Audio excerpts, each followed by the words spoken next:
While we're just waiting for the last few people, I'll start sharing my screen and we'll make a start. And I will say thank you to everybody for your effort getting here, particularly given it's been a while in between sessions, and often momentum will run out when we're, got big breaks in between. And as I was saying to some of the team earlier today, when we first started this, there was almost nothing competing. We were coming out the end of lockdown, and now we've got all sorts of things going on at the same time. So we do appreciate you people making the effort to come here very much. So I'm going to get some feedback from you in a moment in the chat. I just like, while I'm doing this early sort of couple of minutes intro, to hear from you about how you've been going in regard to your club. It's so valuable when I get a minute with John, for instance, and I say, John, what's happening with the cricket? And he's saying, well, COVID hasn't affected us, but there's the possibility that an opposition club can say, well, we're COVID affected, so we can't field a team. We'll split the points 3 each, when in all likelihood, maybe they were going to lose the game. So there's all these issues going on. And in talking to Peter McDougall from the Northern Footy League the other day, he's saying, we don't know how many clubs are suffering from COVID and what impact it's having, or whether you in your clubs know how many people have had COVID or are likely to get it because they haven't. And that if round 7 gets cancelled to some degree, how you're going to cope with that, and just what you're doing to kind of how your mood is and how your players' mood is. Anything you think that's helpful, given that we've got such a fantastic cross-section and a unique group, that I can feed back into league bosses and others that we're talking to, is really helpful. So just while you're waiting, we go back through the chat quite meticulously at the end. We don't typically read it out right here and now, but just write into the chat, how are you going? What are your issues? What's the mood out there? And how are you coping in regard to COVID? In not too great a detail, that would be wonderful. We're very grateful to the Bendigo Bank. As you know, they support us, and we'd love your clubs to support them. We want to acknowledge country, spirit of reconciliation. We acknowledge the traditional custodians of country throughout Australia and their connections to land, sea and community. We pay our respects to their elders past and present, and extend that respect to all Aboriginal and Torres Strait Islander peoples today. So in the chat, where you at? How you feeling? What do you need? Mute yourself if you've got kids in the background, or James will mute you. Just continue on going with that. And while we're just waiting for a few more people to arrive, I'm going to show you Dee Dixon's holiday slides. There's Dee. Give a big wave, Dee. So she weighs 55 kilos and she's got a 16 kilogram pack on her back there. And there she is, actually hiking around the Western Arthurs, which is in southeast Tasmania. And you're still recovering from that a little bit, Dee? Oh, she's just nodding her head. We were talking about that this afternoon. It kind of knocked her around a little bit, as you can imagine, far more than I would have taken on. We love the fact that many of your clubs are social media sharing. So thanks to the Doncaster Hockey Club, really good write-up about this particular presentation, the Clubs with Heart. And we love that. And we love it if you can hashtag us, I think it's called, so that we can repost, and gradually we'll get better at that sort of cumulative passing on of the message. Here's the South Croydon Footy Netball Club. So we continue to receive some great photos of creative heart making. We've got the dog in there, and that's a very animated shot. So thanks for that. Thanks also to the Burwood Cricket Club. We mention these guys a lot, but they're always doing good things. And so again, through their website, we find this really helpful. And we're building a Clubs with Heart website ourselves that we want to feature as many of you in as possible. You're the first group. We'll be releasing the second group, starting a new series, probably February or March. If they send like a link, not. And so we want to be able to feature a whole lot of feedback from the pilot group, which is you. And future clubs will be paying to do the sessions. You've had it complimentary. So, we really want it to be as professional as possible and feature you guys. We always set actions. I don't expect that you've remembered the ones from last time, but they were to identify the early adopters in your club. Remember, we talked about that, what's it called, of innovation, the process of innovation, how we get people to come on board, and typically that we've got to target those people who have that openness to change. And then ideally invite them along to sessions such as this. We talked about what is the knowledge that you need, and we looked at some of the SALT course overview as to how they might address those knowledge gaps. So again, if you haven't, and now at the start of the year you want to book in SALT courses, we'll put the details up on how to do that later. And we've heard from a few clubs that you are working on your video, and there's a first draft, or you've done a storyboard. We know that it's difficult, again, to coordinate these things, but we're hoping to have some before Feb 14. Remember Valentine's Day, and if you can send us a copy of something you've done before then, and we can take a small section of it and show it to the rest of the group, or put it in our Clubs with Heart website, that would be fantastic. To remind you, because I know I need reminding each time of where we've started and where we're headed, that we started on the 18th of October, we did an overview. Then we talked about creating the story. What's the history of your club? What's the story that people tell themselves when they think about the club? What does the outer community say about your club, and how can we coordinate that so it's consistent? We talked about the barriers, those things which hold us back from achieving the best we can. What's the knowledge that we need? Tonight we're looking at the structures. It's a slightly more formal one tonight. There's quite a lot of information. It's really high level. I don't mean hard to understand, but it's great information. It's taken a long time to put this together, and as we go through, you'll need to concentrate, but we'll be giving you notes to follow up with. But it's, I think, very good, and I thank Lane for having contributed a great deal of this. He's worked a lot in this field. Next time will be a really fun and engaging and inspirational one. Not tonight's night, it is. About building the leaders that we need, and then building the behaviours that we need, and then building competitive greatness, winning flags or titles or whatever it is. The outline of tonight is that we're going to look at that SALT model that you remember has a couple of circles and then the word era around. We're going to break down the outer circles. So everything that we do comes back ultimately to the SALT model. And we're going to look at the knowledge, the structure, the skills, and the culture, with a special emphasis on the structures. We're going to look at policies and processes. Sounds a little boring, but it won't be. It's actually very important. What areas do we need to be strong in? What are some of the potential roles that we might look at in our club that we might not have thought about in the past? How do we find the right people? And we've got a little template, a questionnaire to give you at the end that you can use if you want to, in terms of trying to find the right people and put them in the right places. We'll have a break in the middle in our breakout rooms to talk about some of the things that we've mentioned. Then how do we equip our people and set them up for success? Then I'm interviewing John Matthews. Now, this is the longest interview that we've ever done. It actually goes for 13 minutes. The reason I can tell you that is because it's pre-recorded. We were going to try and get him tonight to speak live, but as it turned out, he's in a corporate box with ANZ at the tennis, and he was going to slip out the back and do it, and I thought there was too many issues that could go wrong. So we pre-recorded it yesterday, and it's an absolute insight into the inner workings of the Richmond Football Club. So if you've got any interest in what went on for the 10 years before they had the success, and how they transformed from being a bottom of the ladder in debt, very small membership club, to being a successful, you'll hear from John, who was on the board for 13 years and was there for that whole process. And then we're going to talk about how do we know whether we've succeeded or not, how do we measure it by numbers, but also anecdotally and in other ways. So here we are with the SALT model, and just to remind you, again, probably some of you would be able to teach us what it means because you've heard it a few times, but in the middle is what we're striving for, that a club is caring, courageous, respectful, and resilient. Those 4 words, and there's balance in those 4 words. On the outside, we want to, in the long term, create a club whereby there's regular education, addressing the barriers, filling the gaps where there's education missing from what we're doing.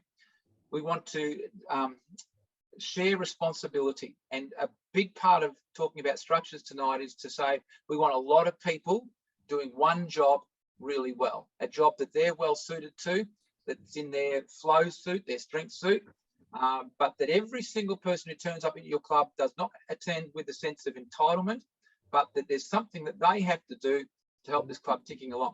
And the last one is that accountability, which says if you mess up, either deliberately or not, that we're going to have that conversation with you with a process around that we've thought through that's going to keep your dignity but protect the night. It's the methodology, so it's the structures.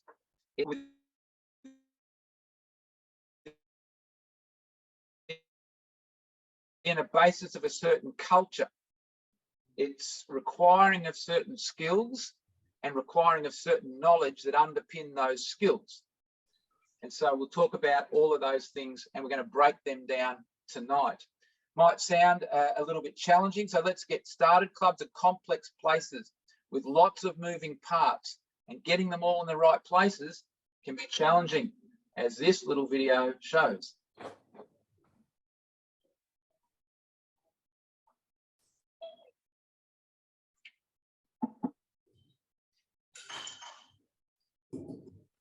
So you get the gist that what if we've got 200 or 300 moving parts? We're trying to get everybody into the exact right place so that everybody perfectly complements everybody else. That's probably just a little bit too close to perfection for any particular sporting club. I'm sure it's not actually going to look like that jigsaw at the end.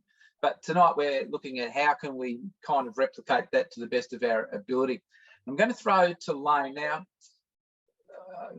I don't want to blow his trumpet too much because he gets embarrassed, but he's designed this, and every one of those white words, the sub headings there, I can see being opened up in the future as we work with you as clubs of excellence in the future, that we open up every one of those sub words. But Lane's going to just address this in a moment and explain how he's designed this model that's going to be a large part of how we work with clubs and how we hope that you can work in your club in the future. Over to you, Lane. Thanks, Dave. Can you hear me? Dave, just give me a thumbs up that everything's good. Thank you. And thanks for allowing me to spend a couple of minutes just unpacking this little model. Some of you may be aware of some work that was done back in the late 80s, early 90s by two gentlemen called Kapler and Norton. And Kapler and Norton developed what they called the balanced scorecard approach to building organizational strategy. And in essence, what Kapler and Norton said was that the four different dimensions of organizational strategy actually needed to work in harmony with each other, and that if one was out of step with the other three, then the organization was at serious risk of not performing. So when we started to think about, well, what does a great club look like? I went back to that strategic planning model and said, if I was to build a great club, what would the areas of focus be in my balanced scorecard for a sporting environment? And these are the ones that we came up with. Great clubs need really great skills, a great structure, a robust structure, and a focused structure. They need really strong knowledge in key areas, and they need a strong culture to support it.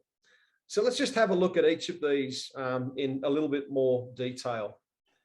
Clubs, if they're going to execute on their aspiration, need to be skilled, not just on the field, but they also need to have great skills off the field as well.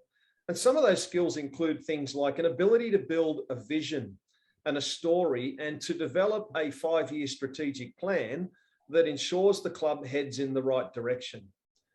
They need to have skills on field in terms of their sporting endeavors, but they have to have skills off the field as well in areas like leadership and development. They've got to be able to deal with communication and conflict within the club. And they've got to have strong stakeholder engagement. They've got to understand how to skillfully use welfare and well-being for the betterment of their participants. And we've got to be skilled in fundraising. These are just some of the areas of focus. And if I could draw your attention back just quickly to one that I think is really important, it's the area of conflict resolution. I've seen some great clubs brought undone because of a lack of skill in dealing with conflict scenarios. And so it's one of those areas that we need to think about whether or not we've got the right people with the right skill set able to deal with things that go wrong and create conflict within our sporting club environment. Now, we can have great skills, but what if we don't have a structure that supports those skills? What about if we have all of these people who are remarkably skilled in lots of different areas, but there's no place for them in the structure of our club? And so we've got to make sure that we build a robust structure. And often clubs have subcommittees, and they will certainly have a club committee, but sometimes we need to be building subcommittees underneath that committee around things like well-being and volunteer engagement and discipline and diversity and inclusion and fundraising and comms and all those sorts, and maybe volunteer engagement. This is one that we're really, really passionate about, and Dave's going to talk a little bit about that later. So we need great skills. We also have to have a supporting structure for that. What if we got great skills, a good structure, but we don't know what we don't know? What if we don't really understand mental health or well-being, or we don't understand what it means to positively coach our kids, and we don't understand positive psychology or human behavior, or we don't know what motivates people within our club, or we have poor governance and poor risk strategies within our organisation? We don't have the skills and the knowledge to manage our governance in the right way. And then the last one, but by no means the least, it could be argued that it starts first and also finishes.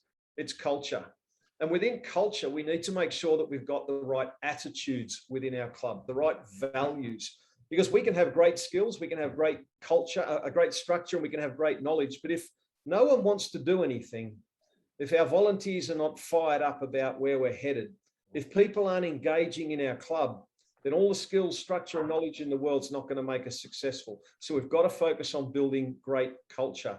And that includes having great values, supporting our skills and our structure and our knowledge with good policies, with good processes, and making sure that periodically that knowledge that we've gleaned from the structure and the skills that we have is being used and transferred from generation to generation, from person to person, from committee to committee, so that we're not losing the momentum and the impetus that we've gained as an organisation. So really important: skills, structure, knowledge, and culture, but each one of them working in harmony with each other to ensure that we're going to be successful. Thanks, Dave.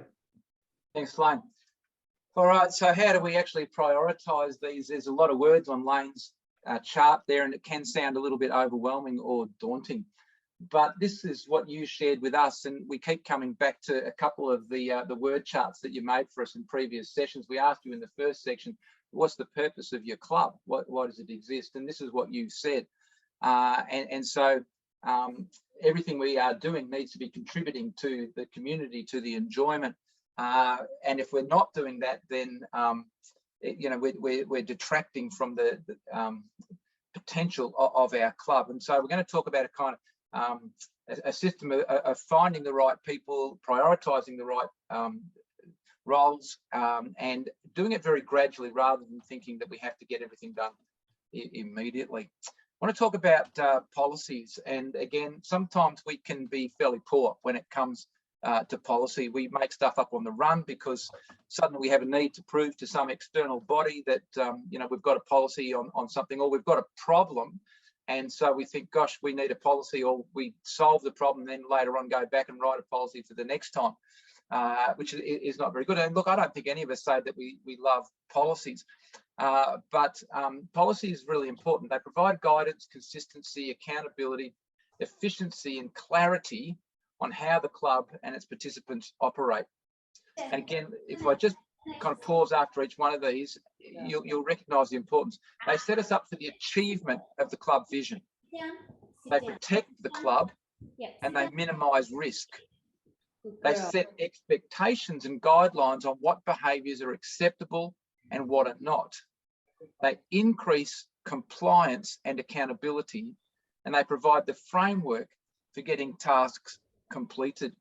And down the bottom there, you can see a link which James will put into the chat, and we'll go to that site in just a few moments. I looked at a number of sites, but the Play by the Rules site I think is a particularly good one, and many of you might be aware of it. They've got templates for a whole range of roles and policies for a whole lot of areas. And so we probably need to consider policies in regard to coaching, parenting, social media, club events, disciplinary policies, child and safety, drug and alcohol, communication, inclusion, spectator behaviour, I mean, hard to monitor, player selection, mental health support, and recruitment. And I'll talk later on to John Matthews about some of these areas and how they address them at Richmond. There could be a whole lot more than this. Obviously, things like COVID might require its own policy. So we're not trying to say that we're covering everything tonight. In terms of building a policy for a sporting club, it's very different to doing so for a business. It's important that it's simple, understandable, and must apply to all people equally. Therefore, we have to take into account the diversity in sporting clubs. We've got old and young, we've got male and female, we've got religious and not religious. And wasn't it good to see the other day with the cricket when they won the Ashes and Pat Cummins said, no, don't use the champagne over everybody. Let's get Usman Khawaja back, because this is an inclusive team. And whether that was driven by policy, it probably wasn't. It was probably driven by culture and values. But you know, we'd love that to be the case in every club. And sometimes this kind of policy is a starting point. So in building a policy, we design it and document it in simple and understand language. I mean, lawyers put things in really complex language for every single scenario. We have to leave room in our policies for people to have kind of freedom and free will and to be treated like adults. But there will be some areas in which we have to be really a little bit prescriptive, things like you know, discrimination or child safety and that sort of thing. We need to make sure that the policy is consistent with our aspirations as a club, that it takes into consideration the impact on people. So sometimes, you know, people don't think, how would it affect this group or how would it affect that group? Some need to be quite restrictive, as I've talked about, sexual harassment, racism, child safety, but others are going to have to leave a little bit of room for people to show some discretion and free will. And, you know, that might be things like social events or the use of alcohol or spectator behaviour or player selection. They have to be respectful and embrace the diversity of the club. And again, treat people as adults. We know, even living in Victoria, that when we're dictated to too specifically in terms of every move we can and can't make, that people take exception to that. Oh, sorry. Just go back. The policy clearly states what your club expects from people, while a process is a detailed description of how the instructions in your policy should be carried out. So there's ways that we do things. And again, some of those templates that I'm going to look at in a sec tell you good ways of doing things. And so while your policy states what should be done, the process describes how it should be done. And this is the link, and I'm, you know, quite happy for you if you've got the skills of multitasking. And if you haven't had a look, I mean, this used to be sports communities, and possibly all of you get a weekly email. I do, from sports communities with updates. But I just think these templates, if you're not aware of them, are fantastic. They've now been taken over by Belgravia Leisure, but they've got COVID policies, child safe, role descriptions such as your publicity officer, and also processes like how to run a meeting really well, a sample minutes template, sample role descriptions, including a volunteer coordinator, which we're going to talk to one in a moment. Gab, good to see you there, because many of you expressed that volunteers and overseeing them and not losing them was your biggest issue. And I looked at a lot of websites from your clubs, and I couldn't see in the context or the role descriptions that very many clubs had such a person in place. There's stuff on conflict management. So if you're appointing and educating people, this is a great place to start. And what I really like about them, and they're not our partners, so I'm just saying this because I think it's true. They're simple, they're free, they're typically one page long. They don't charge you. They're copyable so that you can edit them. You don't have to go through hoops to do so. They've got a welcoming kit. So I just think that you know, they're terrific resources. So have a look at those. All right, I want to look at a couple of examples of clubs who've done this well and what the outcomes are, and clubs that haven't done it well and how that plays out too. So I've had a bit of theory, and I hope that that hasn't been too hard for you. And then I'm going to throw to you in a few minutes, Gab. So I'll just give you a point of warning. We're going to have a look at your website and ask you about your role as a volunteer coordinator. How are we going so far? Paul, give me a thumbs up if this has been understandable. Okay, we're not going too fast, too slow. John, all good? Okay. Jace, in the car? You're always in the car, Jace. All good? Beauty. All right. Let's have a look at how it looks when we get it right. This is a guy called Mark Messier, who for 25 years was a Canadian professional ice hockey player, considered one of the greatest players of all time. His nickname was the Messiah, which is probably more impressive than Messier. He won 6 Stanley Cups and was interviewed about his stellar career. And in this 2-minute video, listen carefully to the way he handles and explains the success of the Rangers.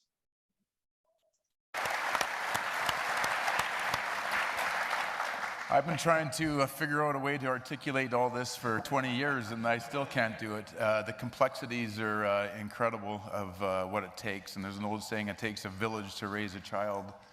To win a Stanley Cup the way we did, it obviously took a tremendous amount of people to be involved, not only from the organization, but outside. And if you just look behind us, could we have won the Stanley Cup without JD?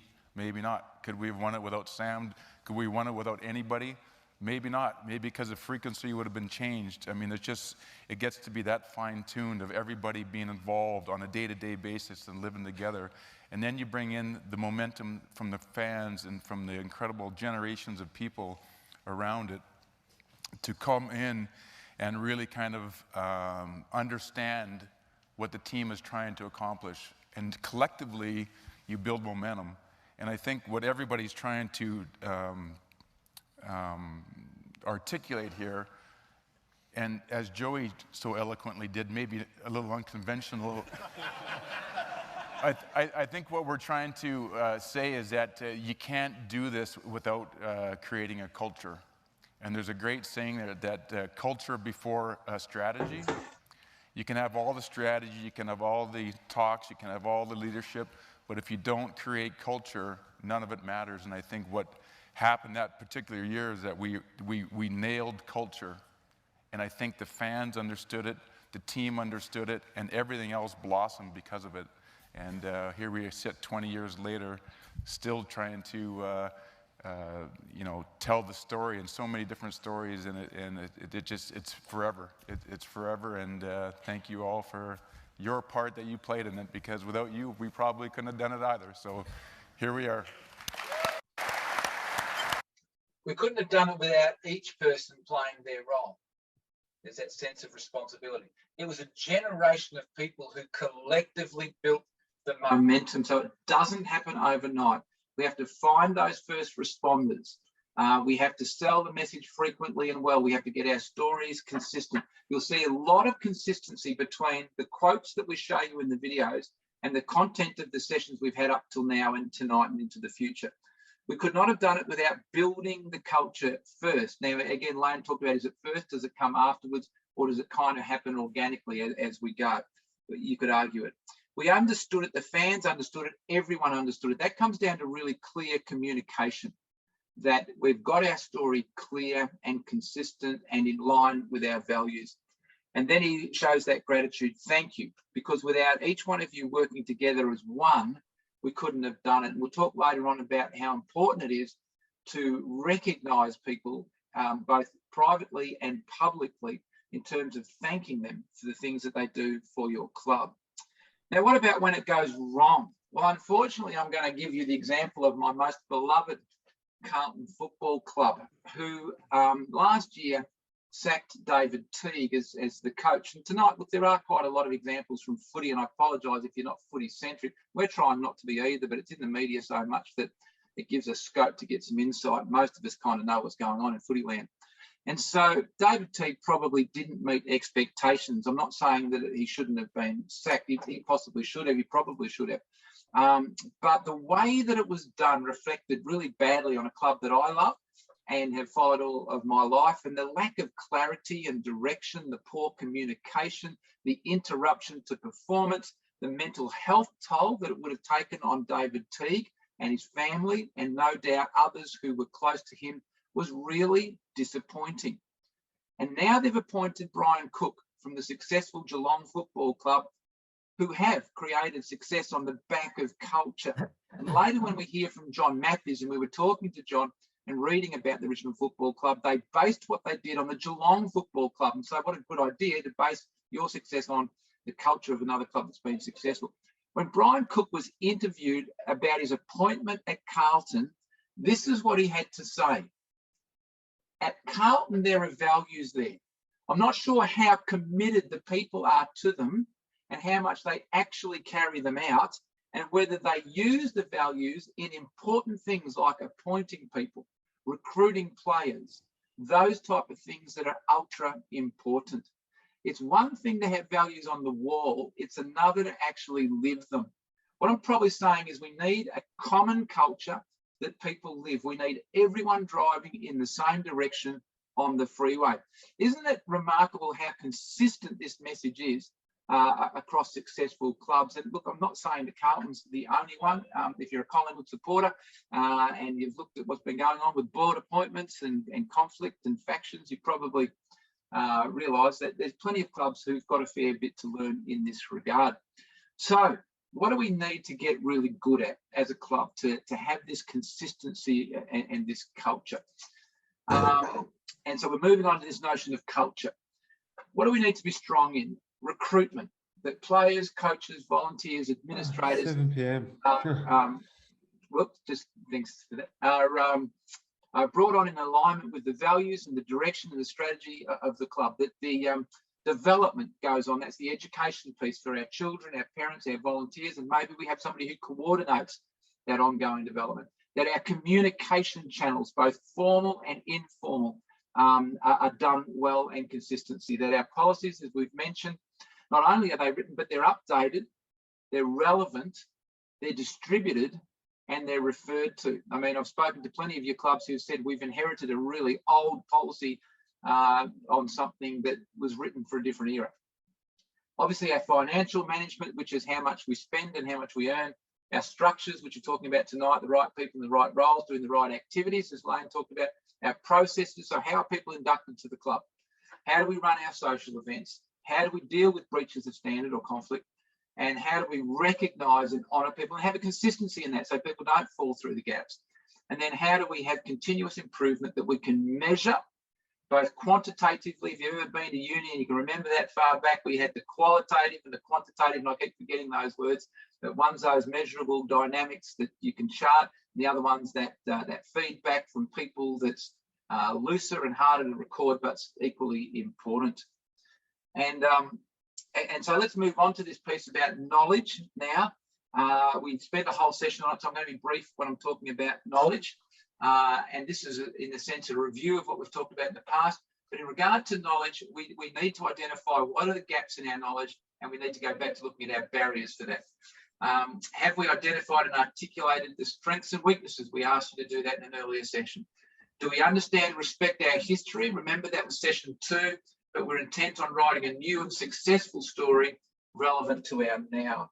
Have we addressed the barriers, and do we have the courage and the knowledge and the skills to address these barriers? And do we continue to understand, because it's all right to have it in the head, but we've got to get it in the heart, that sport is about life, and we're investing in the well-being and empowering of our people to reach their full potential, and never has there been a more important time for that than right now. I like that little diagram of the pail, because water leaks from the lowest stave. Those verticals are called staves, and you can have, you know, maybe 20 things going really well, but if you've got 1 or 2 areas that are letting you down, and then the water, you know, the club never rises above that particular level. So we have to, you know, be fairly constantly looking at what are all of the areas, and are we being consistent in addressing them? To know what knowledge we need, we only need to look back at the barriers that we talked about in session 3, and that all came from you. So you look at that, and volunteers is the biggest one. But do we need to know more about gender equality, about retention and support of volunteers, about alternatives to alcohol dependence at social events? Do we need to be developing more positive coaches or more positive parents? We need the knowledge to build better capacity in people. And so this goes from knowledge piece to skills, because skills is imparting the knowledge into people who then act it out. Skills, this came from session 1, again, when I referred to it earlier, you talked about what your club exists for. So what are the skills that we need to build? We need the right people in the right roles for community, for enjoyment, for belonging, for equality, for friendships, for inclusivity, the things that you've written here. So what skills can we use? We're going to look at this in a little more detail, but on the left-hand side, you'll see some fairly traditional type of roles: an organizer, an administrator, you know, coaches and managers and canteen and so on. And on the right-hand side, it starts to get a little bit more diverse. And we've got somebody in charge of communication, somebody doing our social media, our photography, our filming, our creative artwork, or our marketing. Do we have a welcoming induction person? Do we have somebody overseeing the leadership of the club? And so there's a lot of things here to address. And, you know, I was talking to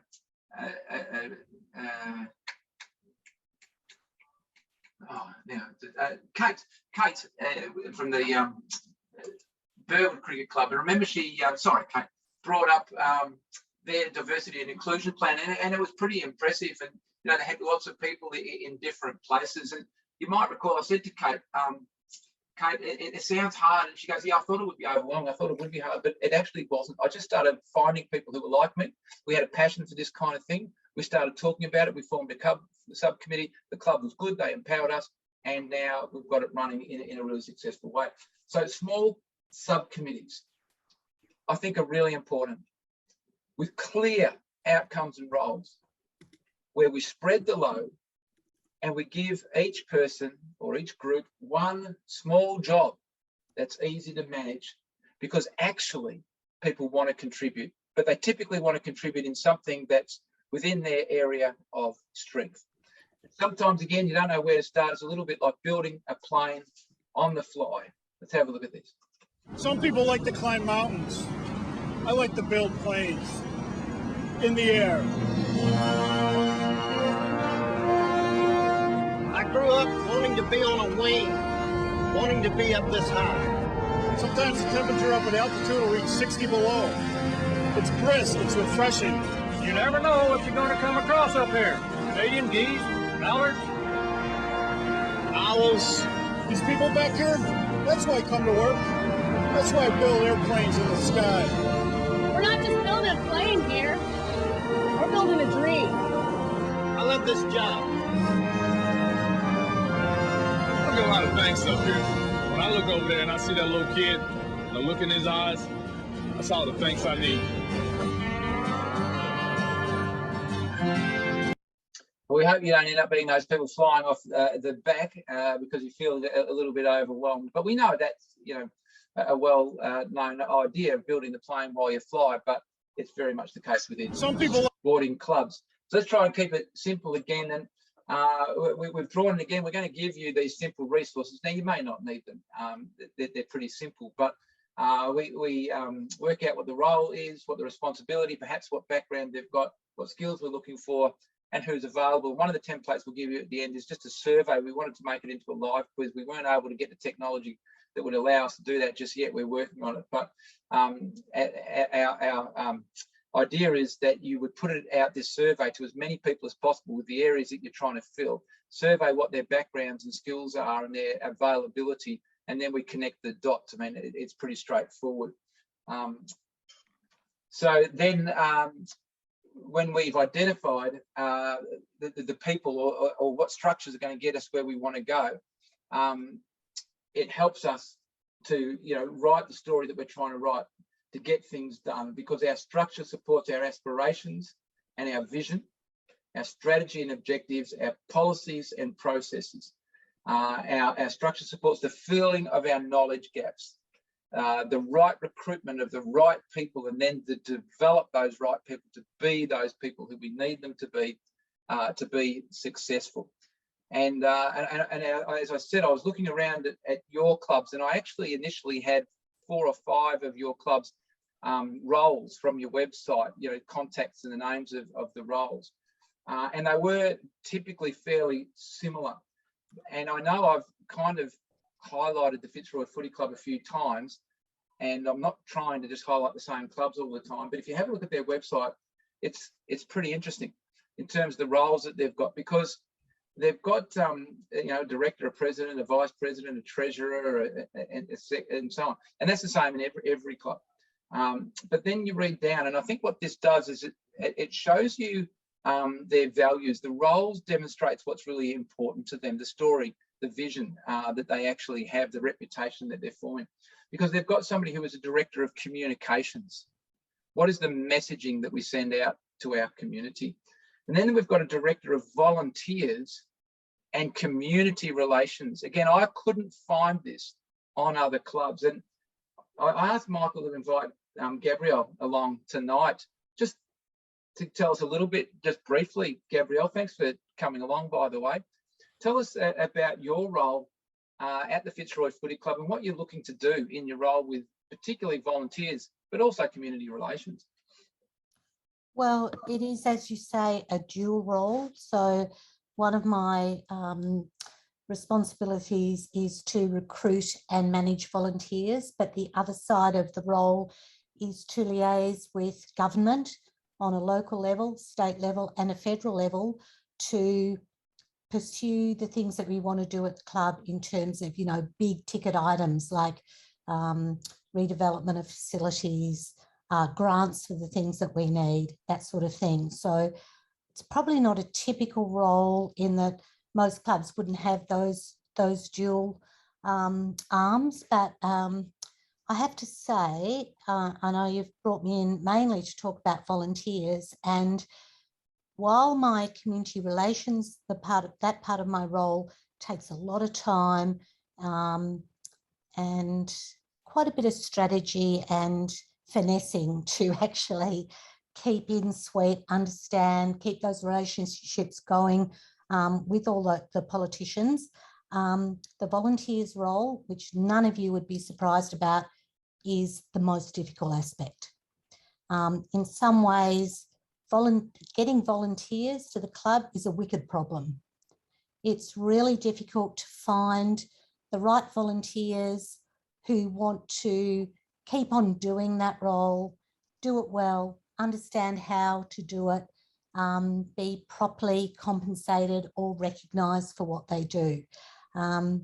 I don't know if a few years ago I did a presentation to the VAFA on what volunteering is, and I was just wondering if perhaps you'd like me to share that presentation with you, because I think it encapsulates finding the right person who's been at the club for a long time, someone who actually just happened by the club, wasn't someone who came up as a former parent or an old supporter or something, and how you actually would take that person through their whole journey of volunteering. And then at the end of the presentation, we talk about what you need to keep your eye out for in finding the likely lad, if I may say. If you know what I mean. Did you share that presentation now or on another occasion? I can do it now. It's not very long. Okay, a couple of minutes. If you want me to.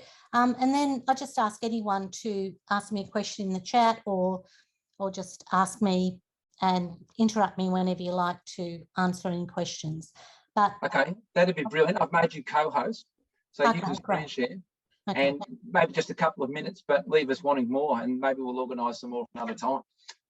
So here is the presentation I gave to the VAFA.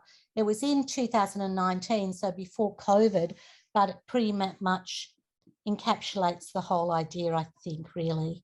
I just want to stop that. Okay, so in effect, what I did was write the presentation for someone called Dave Barnes, and he's an old Stone supporter, fan, so we started it that way. So at Fitzroy, I think you guys talk about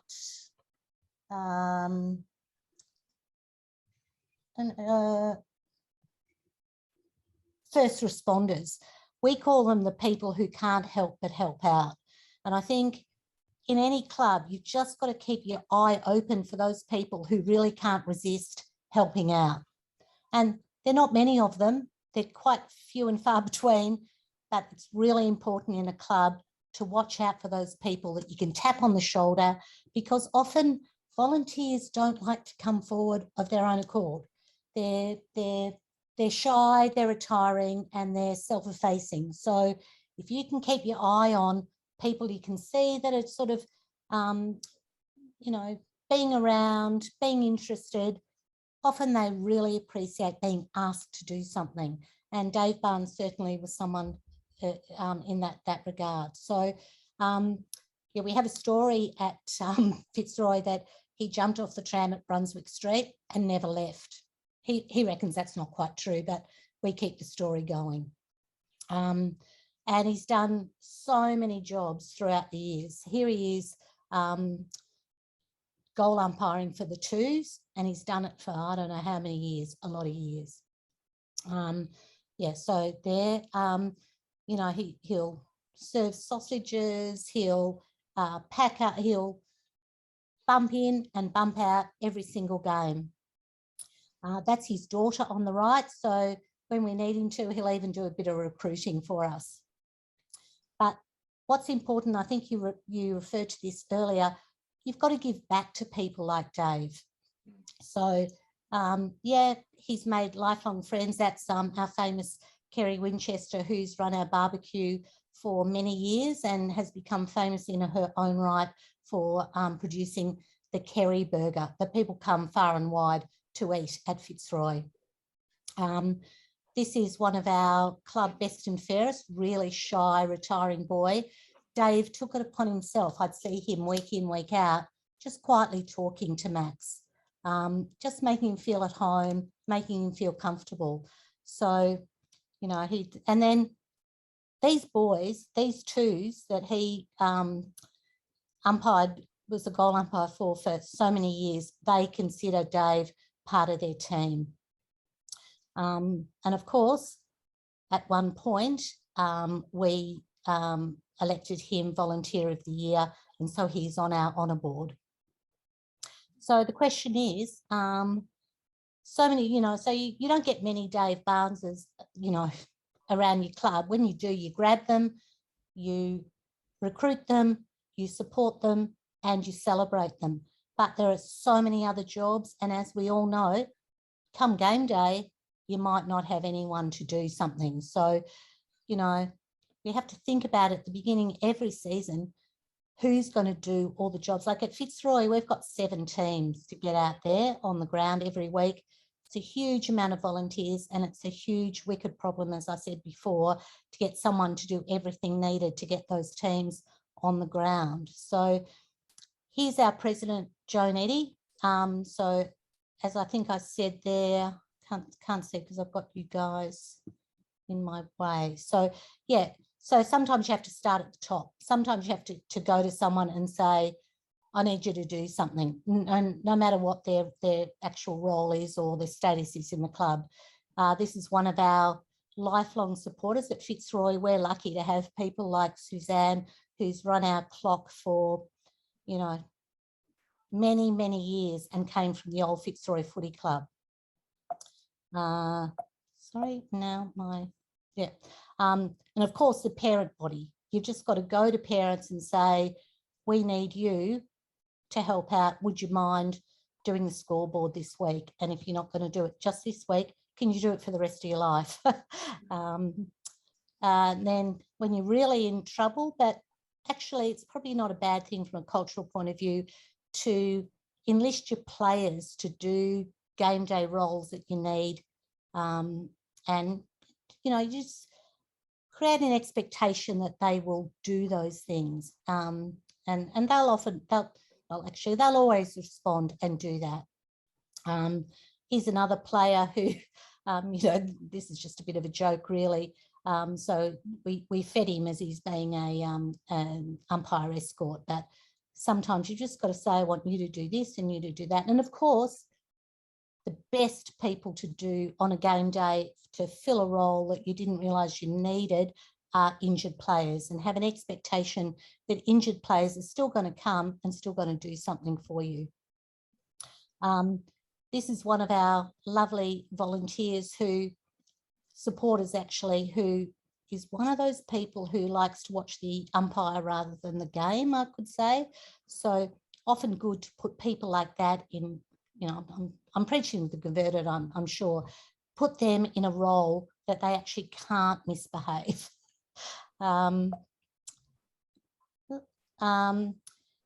Check out, always have your eye open for what people do well, what they like to do.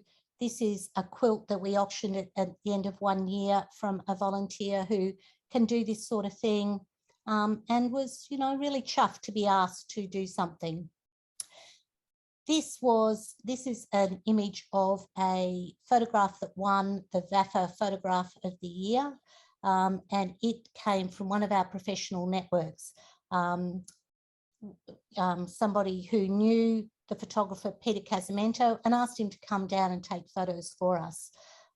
So don't hesitate to go out to your professional networks and ask them to come in and do stuff for you.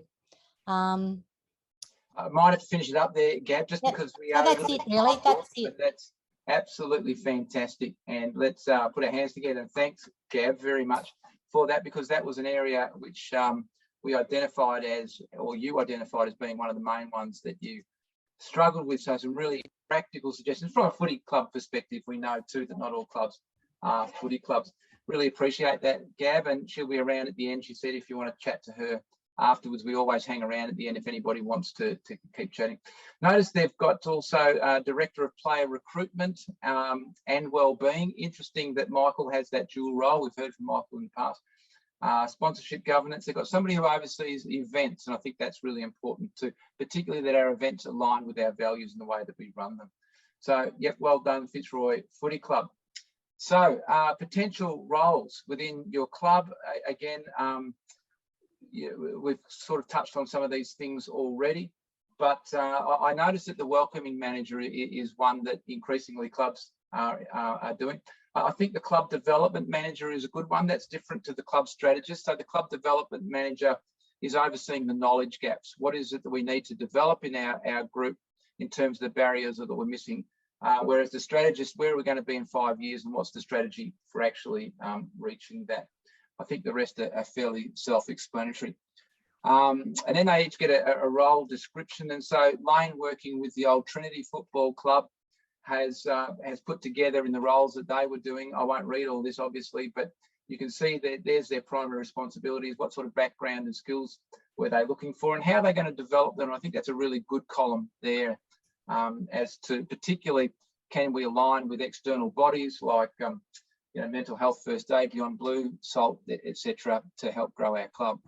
How do we find the right people? I mean, listening to Gab, sometimes it's about tapping them on the shoulder and saying, we just want you to do it. But often, if we've got a role that requires a degree of training or expertise, then we're going to have to find the right people for those particular roles.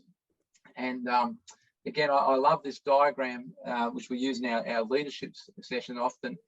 If something is really important to somebody, if it's something that they love to do, and it's something that they're good at, then they hit that sweet spot of being in what's called flow.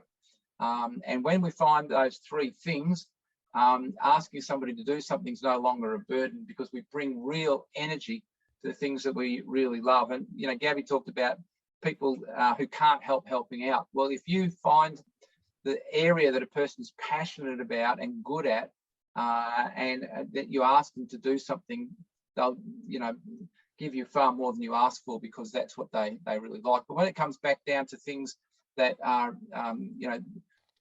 more practical, like setting out the witches' hats or whatever it is, sometimes we just have to ask, like you said, Gab, setting out the cones, purchasing the food, cleaning up, looking after the equipment. And Lane, you had a good little story you were sharing about Potsy. Tell us about Potsy at East Ringwood and his trailer. Yeah, so he would hate it that I'm actually going to mention Kevin, but Kevin Potter left an indelible impression on me in my time that I was at East Ringwood. And the reason for that is because Kevin just made everything work.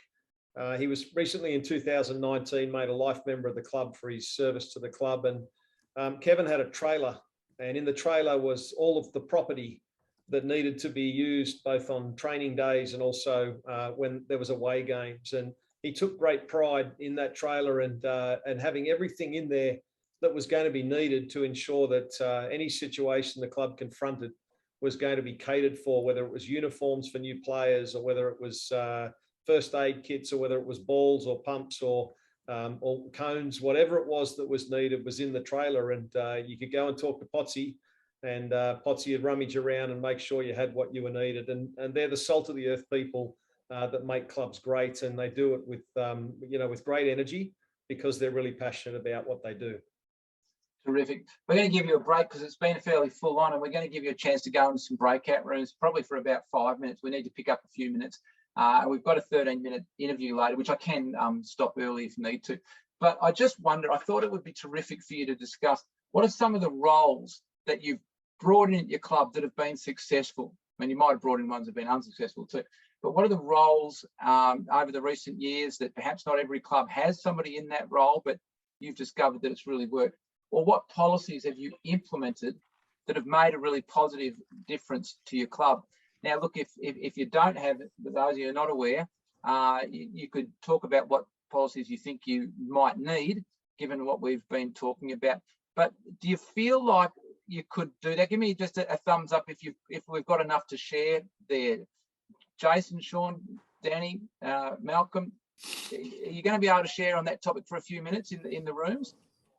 Be able to do that? Terrific. All right, well, break them up, James. We'll give you 5 minutes. So we'll get you back at about 5 past. That's 7 minutes from now. So it's only going to be a short-ish time, but good to have a break. I think it's really good for you to meet each other too and just share with each other.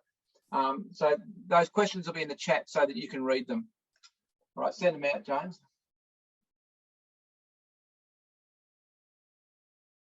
All right, well done, everybody. Thank you for doing that. I hope we didn't lose anybody once we did the chat rooms, because sometimes people get scared and run when we do that.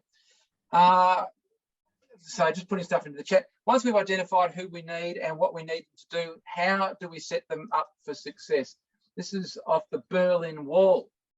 And it says, Wille klein Leute, or if you translate, it says many small people who in many small places do many small things that can alter the face of the world. So many people doing small jobs well. So staying on the theme of structure, how do we equip those people to succeed? Let's give them a clear and consistent vision about what the club is about. That will not only guide them, but attract them to want to do roles within the club. But they need to have belief and trust that the club is well led. Build clarity around the job. This is what it is. This is what it isn't. Build the job description like we saw Lane do for each role and the expected outcomes. It has to be simple. You know, it might be that you turn up half an hour early, that you set the cones out, that you pack them up, you know, within 10 minutes of the game. I mean, it could be quite simple. Or it could be something more complex like the wellbeing manager, for instance. Advertise widely within your community. We're going to give you a tool for that. Empower them and trust them to succeed. Now, there's a fine line between empowerment and abandonment. Just leaving them to their own is not empowerment. You know, that's abandonment.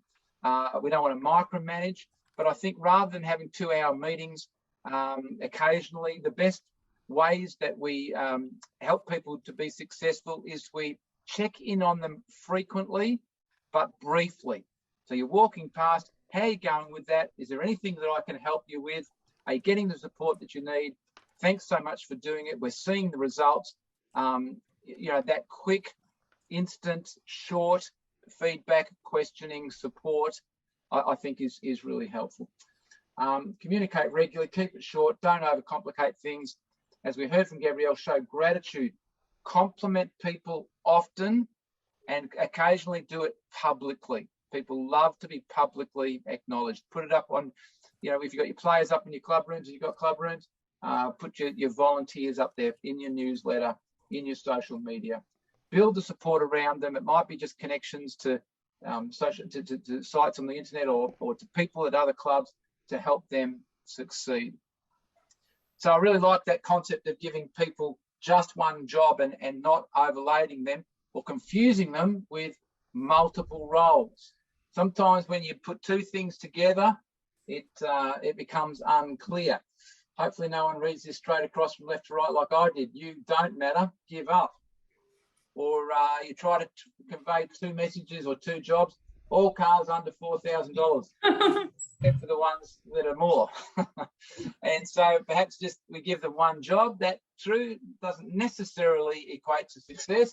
We've all seen the old, painted over the dead cat, or the not such straight lines like this one. You came first in the race, or the person who built this gate. You had one job, just to stop traffic. So let's come back to this theme of success. I'm just going to open it up with the Richmond Footy Club. Hard not to be highly impressed by the incredible turnaround and performance in that club. What a great example for us to follow. So let's see and hear a little bit about how it all happened. So this is Brendan Gale, and he set this very, very ambitious plan back in 2010. And from memory, we refer to it, it was that they would win 3 premierships, have no debt, and 70,000 members. And that was a long way from where they were, because you'll hear from John later on that they had 27,000 members, $7 million of debt, and they hadn't won a premiership in a very long time. This is what Brendan Gale says to the inner sanctum, and I find it incredibly motivating. 2010 is year one in the application of a plan that is based not on hope, not on a wish, not on rhetoric, but a plan that defines who we are and what we stand for. A plan that puts the right people in the right places, a plan that is ambitious but patient.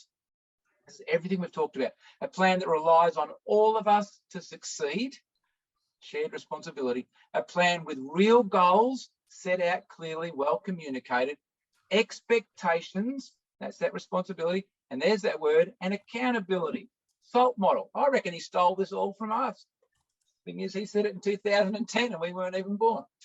He goes on to say, from this gathering on, we will be a united club, and all of us will unite behind our team.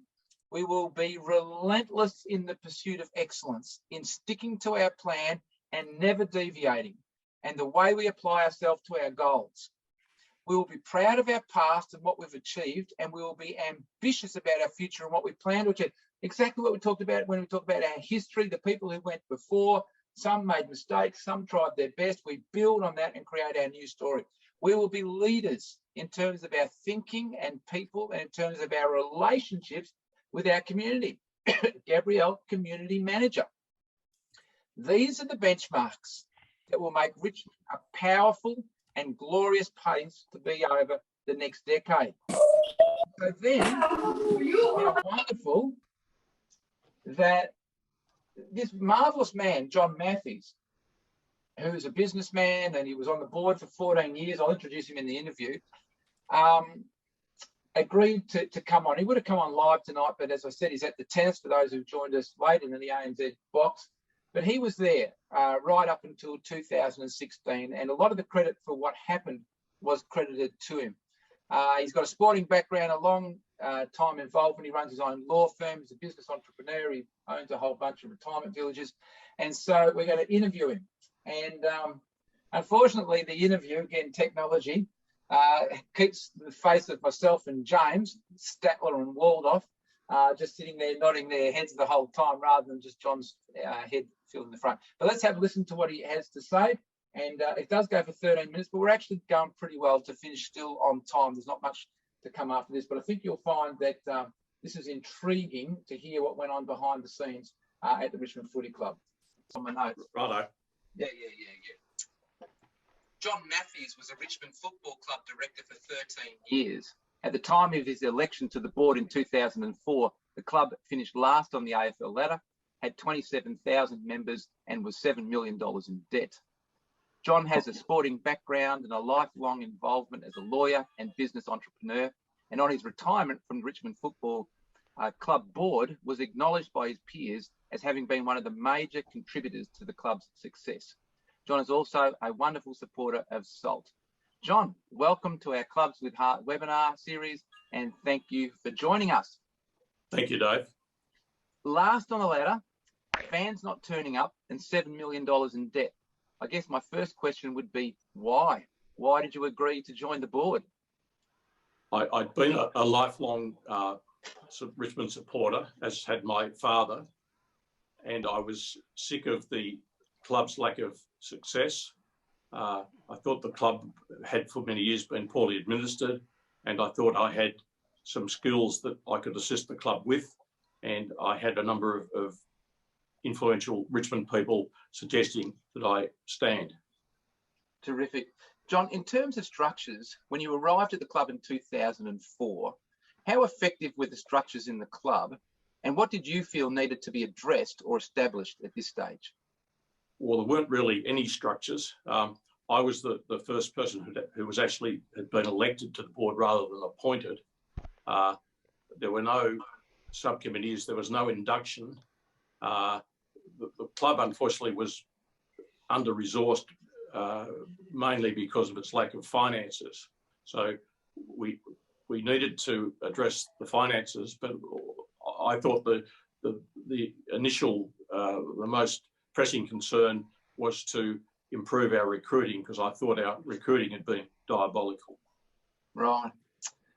Well, over the next 12 years, in the lead up to the 2017 Premiership, many structural changes took place, and your CEO, Brendan Gale, famously and riskily declared the 75-03 aspiration. So how did you feel when such a bold and basically at the time what felt like an unrealistic statement of intent was declared? And then how did you ultimately achieve it? With 75,000 members, 0 debt and 3 premierships. It was astounding. Well, it was discussed at the board prior to Brendan making the announcement. We were on board with him. Brendan's an exceptional operator, and we had the utmost confidence in his ability to achieve it. As a board, though, we were very unified and knew the direction we had to take. Yeah, right. So Brendan said you will find the right people and you'll put them in the right places. So how did you find them, and how did you know who to look for? Well, it was a bit like, if I can use the example of our coaching appointment at that stage, Terry had moved on, hadn't sort of achieved what he and the club wanted. So we needed to appoint a new coach. We had a coaching subcommittee appointed, and David Parkin was part of that. That subcommittee made 2 recommendations, or came up with a short list of 2 candidates, Kenny Hinkley and Damien Hardwick. And we as a board interviewed them with a view to making the decision. The reason why Damien was appointed, initially the board level support was for Ken Hinkley, because he's got an outstanding football background and very personable and great football knowledge, as I said. So the reason why we eventually went for Damien, I think I might have influenced this, was that Damien had experienced success. He played in a premiership at Essendon. He moved to Port Adelaide, played another premiership there. He'd been an assistant coach at Hawthorn for a premiership. He was also keen on furthering his education, and I've always been a great believer in employing people who can create success and have ambition to better themselves. Yeah, I think when we were talking earlier, you mentioned that Damien was more inclined to pursue further education, whereas Ken was a little bit more set in his ways. And I guess that was important to you, was it? Well, it is very important. I think it's very important. I'm a great believer in furthering education, and Damien's continued to do that right through his coaching career. Most years he goes to America, visits the top clubs there of all varieties to pick up new ideas. Now, I like the fact that you were very clear in what it was, what values, what culture, what background you required for that particular position, and that, of course, would vary depending on other appointments that you were making. You set yourself some ambitious goals, but what were some of the minor goals or stepping stones that had to be put in place to achieve these great results? You've talked about the coach, and we know clubs need a great coach, but behind the scenes, they're going to need a lot of other things in the right places and the right people running them. And so how did you go about setting up the change in structures? Well, with that, recruiting people from successful backgrounds, we were able to recruit Craig McRae and Justin Lepich, who finished their successful playing careers at Brisbane, where they each played in 3 premierships. They were fantastic assistant coaches. I mean, Justin went on to coach Brisbane, unfortunately without the success that he possibly deserved because they were under-resourced. Craig McRae's recently been appointed coach of Collingwood, and Justin's going with him to assist him. So people of that calibre, we got Mark Choco Williams, who coached Port Adelaide to a premiership and is an outstanding character. Can be a bit fixed in his beliefs, but he's a fantastic football person, and he might have noticed last season he was an assistant coach at Melbourne and must have, I think, helped a fair bit in their premiership success. I think it's really interesting just listening to you speak there. Most of us know who follow footy that Choco's a little bit eccentric, but you could see the strengths that were within him and were able to place him within a role that suited his strengths. Would that be accurate? Well, it is. I mean, he was fantastic. We used him for player development, and I think he formed a close bond with Dustin Martin and assisted Dustin to improve his football. Yeah, great. And you spoke about the fact that values were really important. I just want to pick up on the whole idea of values. When we're talking about structures within a club, how important was it to you to have values drive the appointments within the club? And could you talk to the importance of values in terms of getting your structures right and structures being determined firstly by a consistency with values within a club? Well, I think you need to set standards, and we were very lucky with some of the players we got involved as well. If I can just use the example of Ivan Maric, who we got across from Adelaide in 2010. That pre-season we went on a pre-season training camp to America, to Arizona, and when we hopped off the plane in Atlanta, Damien was handing out the envelopes to the players with their itinerary, etc. on it. He gets there and he stands up and says, "Ivan Maric." Ivan stands up and gave him a death stare and said, "It's not Ivan, it's Ivan Maric." And I think Damien knew exactly where he stood with Ivan at that point of time, but subsequently, I think later that season, there was some footage in the rooms after the end of one game. Everyone else had left and Ivan was still there, and Ivan went round and cleaned up everyone's rubbish, empty drink containers, and left it spick and span. Now, that's the sort of guy, and that was the example he set to the club and to the other players, and that act in itself set a standard for everyone to emulate. Well, it must have, because I remember seeing footage of Trent Cotchin picking up rubbish as well in the rooms afterwards, and another one of Baka Hooley just picking up the drink bottles and carrying them in after a game to help. Yeah, well, Bashar Hooley, that was another fantastic pickup in 2010 because he's another outstanding character. And Dave, if I could just, when we were in America, we spent a fair bit of time at the University of Arizona, and we were very fortunate to have their ex-basketball coach who'd retired, was getting on in age, a guy called Luke Olson, addressed us on a number of occasions, and he stressed the importance of character. He said that he always chose his players based on character rather than always ability.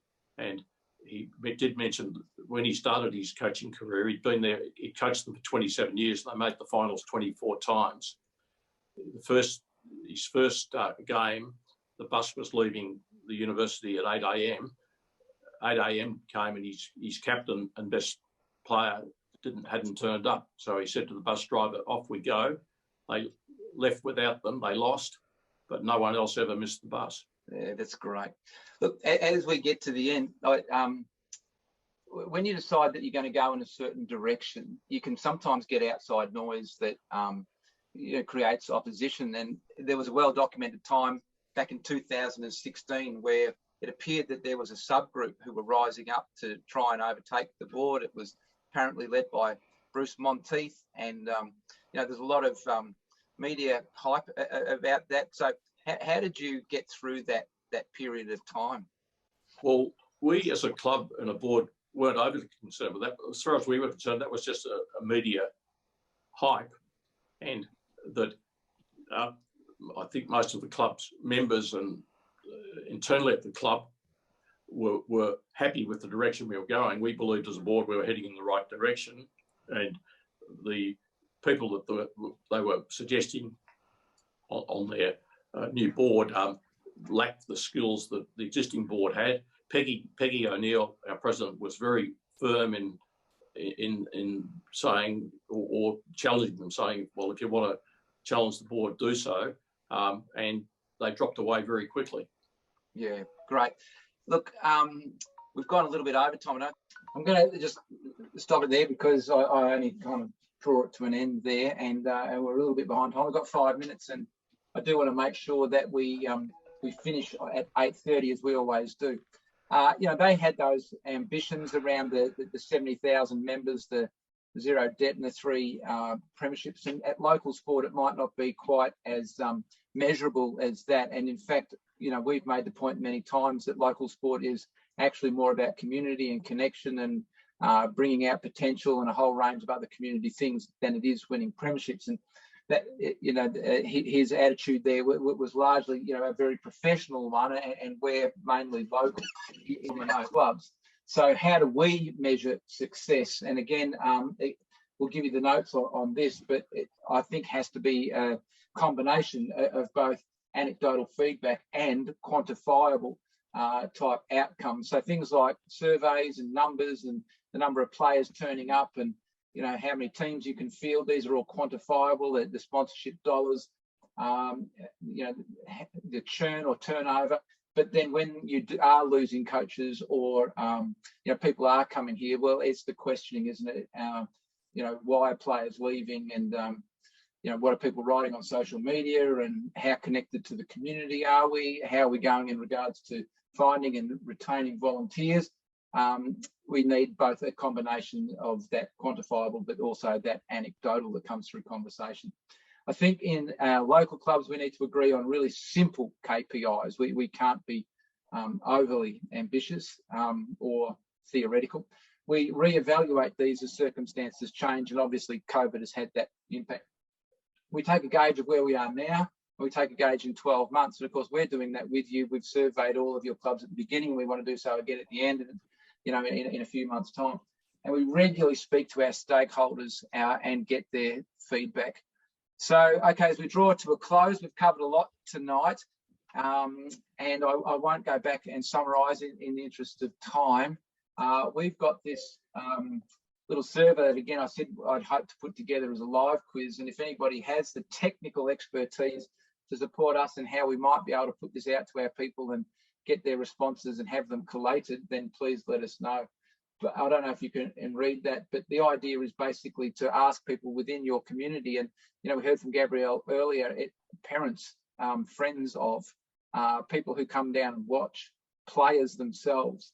These are the things that I have a background and experience in, or that I'm just enthusiastic about, and I'm happy to have an interview. I'm happy to give some of my time and then match those people with the tasks that we think are the most important. Then we give them the skills, we find out the knowledge gaps, and so on. We always give you a book to read, and I asked Scotty, who's a Richmond supporter. Scotty, there was about 3 we could have chosen from. This any good, this one, yellow and black?